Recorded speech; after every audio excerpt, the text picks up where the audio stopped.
Assalamualaikum warahmatullahi wabarakatuh. Pembahasan hari ini kita akan membahas mengenai gas mulia ya. Gas mulia ini adalah golongan 8A. Sebelum kita masuk ke sifat-sifatnya, kan kita tahu ya, setiap golongan itu biasanya mereka akan berusaha untuk menangkap elektron ataupun melepas elektron. Agar apa? Agar mereka mencapai susunan kestabilan, yaitu oktet ya. Yang paling utama adalah oktet. Elektron valensinya adalah 8. Sedangkan gas mulia di sini kan golongan 8A, yang artinya elektron valensinya kan sama dengan 8 nih. Nah, berarti apa? Dia sudah stabil. Ini kunci sebenarnya ya, poin biar kita bisa menjabarkan sifat satu dengan yang lainnya hanya dengan kata kunci stabil ini. Yang pertama, gas mulia juga disebut gas inert ya. Gas inert itu apa? Gas yang sukar bereaksi.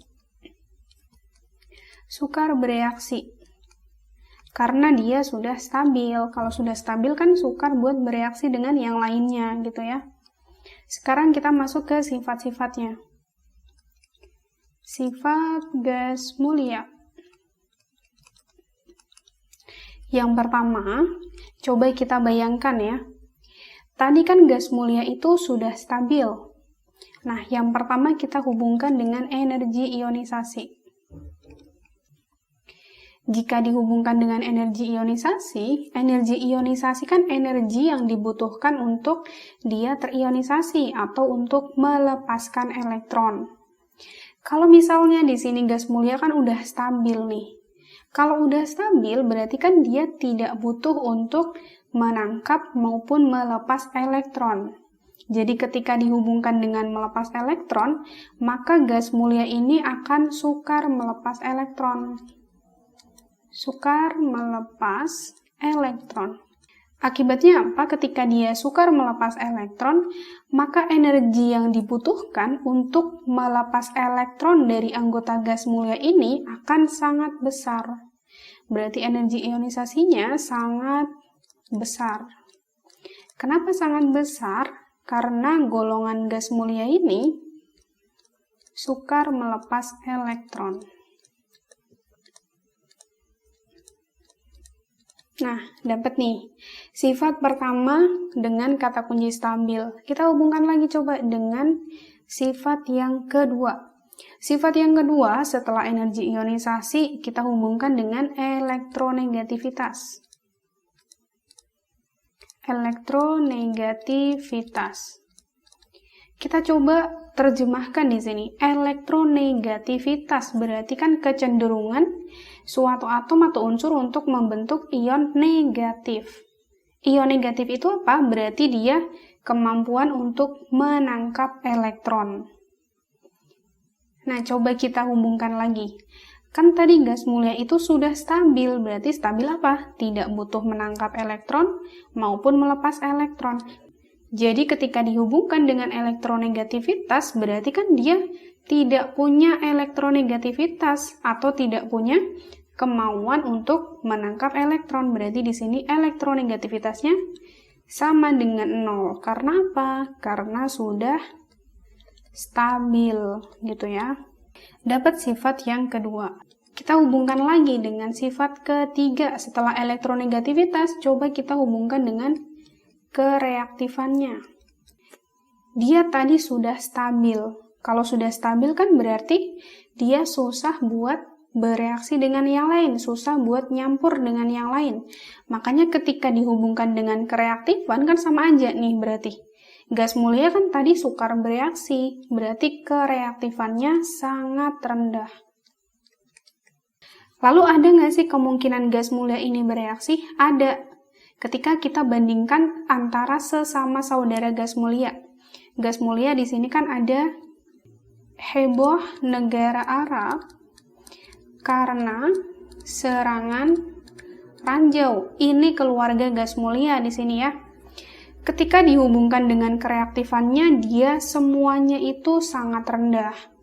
Tapi meskipun mereka sangat rendah, pasti kan ada salah satu yang lebih tinggi gitu ya kereaktifannya dibanding saudara-saudara yang lainnya. Lalu bagaimana kita menghubungkan antara satu saudara dengan saudara yang lainnya berdasarkan kereaktifan?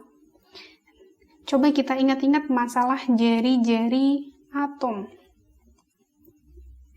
Dia semakin ke bawah nih, dari He ke Rn, jari-jari kan makin besar.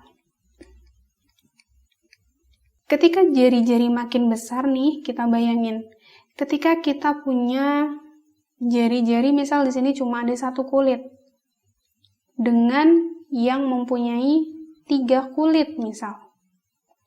Semakin besar jari-jarinya, maka dia akan semakin jauh dari inti. Ketika semakin jauh dari inti, maka inti ini kan kesulitan menjangkau elektron terluar di sini. Nah, berarti apa akibatnya ketika inti kesulitan untuk menjangkau elektron terluar? Karena dia terlalu jauh, maka di sini elektron lebih mudah lepas. Nah, ketemu nih kata kuncinya. Berarti semakin ke bawah, kan jari-jari makin besar nih. Kalau makin besar, intinya makin susah buat menjangkau atau menjaga elektron terluar ini biar nggak lepas. Nah, berarti makin ke bawah, elektron akan makin mudah lepas. Kalau mudah lepas gimana? Berarti kan dia tidak butuh energi yang besar untuk melepaskan elektron tersebut karena sudah terbantu dengan adanya jari-jari ini. Berarti otomatis kan energi ionisasi kecil ya. Karena dia makin mudah lepas, sudah pasti berarti dia makin reaktif. Nah, ketemu nih kata kuncinya. Berarti dari atas ke bawah nih, jika dihubungkan atau dibandingkan antara sesama saudaranya, dari He sampai Rn, maka dia akan semakin reaktif, karena tadi dihubungkan dengan jari-jarinya. Tapi, pengecualian ya, di sini harusnya kan Rn nih paling gede. Tapi Rn atau radon ini adalah radioaktif. Nah, kalau dia radioaktif nggak adil dong kalau dia masuk ke dalam perbandingan kereaktifan. Nah, jadi karena dia radioaktif, dia tidak masuk dalam perbandingan kereaktifan ini. Jadi untuk kereaktifan kita hanya membandingkan dari He sampai ke Xe. Berarti dari sini kita dapat kesimpulan. Berarti Xe ini adalah paling reaktif. Oke, dapat berarti ya sifatnya. Kereaktifan sangat rendah, makin ke bawah, makin reaktif. Nah, berarti di sini Xe paling reaktif. Apa yang terjadi jika Xe paling reaktif? Kan berarti Xe paling mudah buat berbaur dengan yang lainnya atau paling mudah bereaksi dengan yang lain untuk membentuk senyawa. Sehingga Xe ini jadi favorit. Jadi favorit buat apa? Xe paling banyak dibuat atau disintesis. Ya tadi, karena dia paling reaktif, paling gampang buat bereaksi dengan yang lainnya. Makanya di sini Xe ini paling banyak dibuat menjadi senyawa gitu ya. Yang keempat, coba kita hubungkan lagi dengan poin ketiga. Awal mulanya dari jari-jari kan. Jari-jari makin besar, tadi makin reaktif. Coba kita hubungkan dengan titik didih gitu ya. Kalau semakin panjang jari-jarinya, maka kan otomatis titik didih yang dibutuhkan akan semakin besar kan? Akan semakin tinggi tuh titik didihnya. Nah, berarti kita dapat makin ke bawah, titik didih makin besar. Oke, dapat sifat keempat. Lalu sifat kelima, ini adalah sifat basic ya. Bahwa semua gas mulia itu terdapat di udara. Terdapat di udara, tapi kecuali radon ya. Kenapa radon? Karena dia tadi radioaktif. Jadi radon ini hanya terdapat sebagai isotop radioaktif yang umurnya itu pendek gitu ya. Terus ada pertanyaan nih, kalau misalnya semua gas mulia terdapat di udara nih, komposisinya kayak gimana? Apakah semuanya sama nih? Nah, di sini ada dua ya. Yang pertama nih, jika kita lagi ngomongin masalah di alam ya, perbandingan di alam atau jagat raya ya, pasti ada komposisi yang terbanyak nih. Nah, gas mulia yang terbanyak di alam atau jagat raya adalah helium, He ya.